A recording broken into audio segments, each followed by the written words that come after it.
And we're live! What's up, everyone? I'm so excited to be here.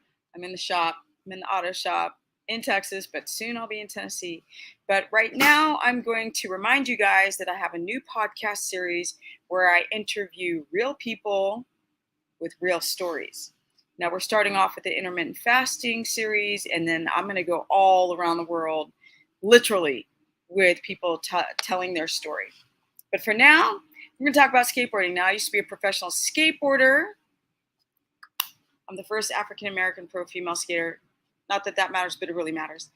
And I got inducted into a really big institute, but I'm going to do a reveal on that later. But for now, I want to show you back in the day when I used to skate, because a lot of people don't know that I used to be a pro skater, and I busted my knee terribly, very bad.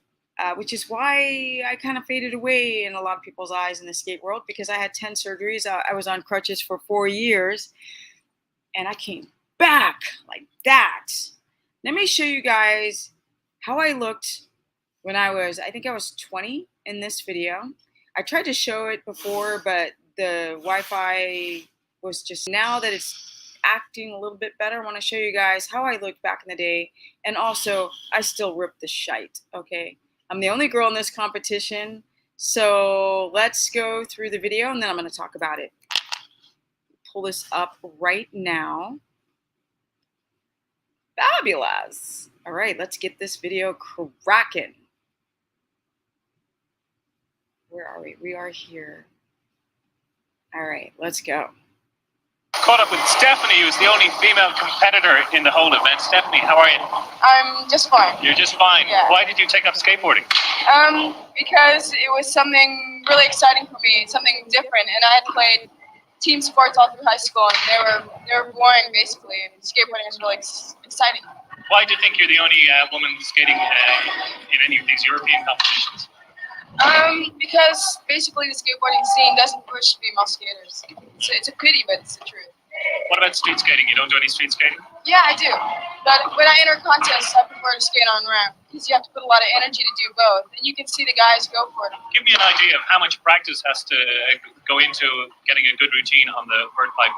Right now I'm staying in Germany, and they have an inside ramp there, and so I skate every day. But if I travel somewhere else, maybe I won't skate for another week or 2 weeks. It goes like that sometimes. So one day of training, you skate for about 2 hours. That's max. So will we ever see you going as high in aerials as Ryan or Yoki? Skateboarding is an only mental sport. It has nothing to do with physicality at all. It has nothing to do with your body. When females get as much mental aggression as boys, then yeah, it's completely possible. Of course, girls can go 10 feet the same as boys, but when you're taught your whole life to be a flower, it's kind of hard. Yeah. I'm sure you'll get there in the end. Thanks, Steph. Okay, thank you. All right, guys, let's talk about it. Let's talk about it. Let me show you how I used to look. The very beginning of this video, you really see how kind of unhealthy I look. Don't ask me what's going on with my hair either. Okay, we're not talking about that. Let's get me back here. This is a great shot because you can really see how I'm sort of dark circles under the eyes. I don't look healthy. Now, this is an old video, so it's kind of blurry. I was in Dublin, Ireland back in the day. Yeah, let's, you guys can see that? Look at that. Look at how unhealthy I used to look. So back in the day, I ate things like, for breakfast, I'd have I was living in Europe, so they had a lot of bread there. So you'd have like these sort of fresh bread with cheese, or I would have like a muesli granola cereal and with honey. And I thought that was so healthy. We ate on the road. We toured a lot, and we ate, we ate pizza and hot dogs, but they were like European style. So they'd be like schnitzel and have some sauerkraut with bread and a hot dog. And I just remember eating at a lot of pizzerias because those were the only things that were open, that when you were just like running around. I didn't eat at McDonald's very much, actually, while being there, but I just want to show you guys how I actually looked. This is me at, yeah, I think it was around 20. Let me split the screen this. See if we can get a split screen on this video. So do it like this? Nah, it doesn't. Oh, it's not letting me split screen. That's annoying. Is that gonna do it? There you go. There you go. You can kind of see me. That's me then. This is me now. I'm 54 going on 55. This is me at 20. Legit. But yo, check out the friggin' striped shirt and the vest. Okay, I was killing the British vibes, the UK vibes back then. I've always been a weird fashionista. I think I had like a black headband on. My hair was just like out like that. You can't see the black headband, so you just see like this weird hair shape. But the point of this is to kind of let you know that if you see me back when I was 20, you start to see like I'm starting to get dark under my eyes. That's corrected a lot. I still have like a little bit, I have some lymphatic fluid on this side, but this heaviness, when I see it now with a lot of young kids where they're kind of like dark under their eyes or sunken or bags and they're so young, I can see that that was starting with me at a very, very young age due to this awful diet that I was on. It wasn't conducive to my gut. I had leaky gut. I used to take ibuprofen, 800 milligram. I had cramps. I had like injuries. And I was just throwing them down my gut like Tic Tacs. And then, you know, if we got sick, then we were all taking like antibiotics to deal with the being on the road and getting sick. And it's just the worst conditions for your health. Now, I was never a big candy eater, you guys, but you can see just with not eating a lot of candy, not overeating, I did not look healthy.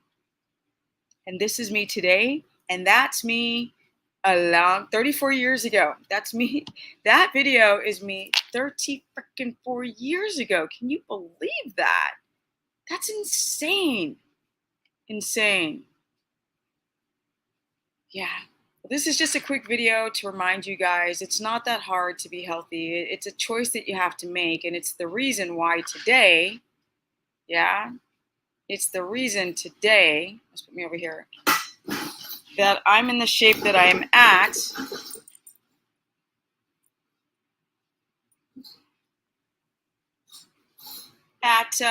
54 going on 55. My pants are a little too high. Let's try that again.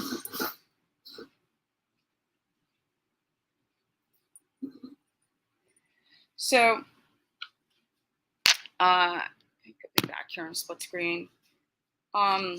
It's so interesting. I'm going to interview this guy about the preservation of GLUT4 receptors. Now, I've got, you might see down here below, I have old fibroids. That's what's sticking out in the lower abdomen. But they're just there. They're just like, especially on this side. But in terms of keeping GLUT4 receptors, as you guys get older, it's so boss. I love that concept of, you know, your muscles are still able to clear out glucose when you lift, right? It's so important to protect your adrenal system. It's so important to work out to develop GLUT4 receptors because within inside those muscle cells, you have mitochondria. And that mitochondria and those receptors are able to uptake and use that glucose more than the average person who doesn't lift as you get older. That's why it's so important to work out. Doesn't matter if you're post-menopause, you can still keep muscle. If you protect the adrenals, you're still going to release sex hormones. And if you've been lifting over the years, you're going to develop good GLUT4 receptors that will uptake that glucose and keep you lean and mean and a strong machine. All right, guys, that was it. I just wanted to show you me back in the old skateboard days. And I'm going to keep doing the life updates and doing the videos and trying to inspire you guys. If you want to learn more, go to stephanieperson.com. I'm still doing consultations, stephanieperson.com. You can also find me on Instagram, which is Stephanie Ketogenic. I offer a course at $15 a month, which I cover all 3 diets: low carb, high fat, keto, omnivore, and carnivore.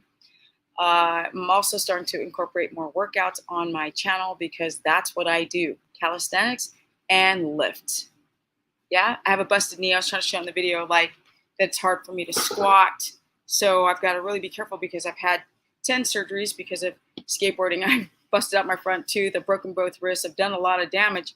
But keeping the inflammation by cutting out all the garbage, which has been very easy for me to cut out garbage. That is not a hard thing to do whatsoever. I'm Stephanie Person. That was me in the old skate days. You can see the health difference between then and now. And even though I wasn't healthy looking, I still ripped that shite up on that ramp. And I'm out. Peace, guys. Life is good. Life can be weird, but life is still good.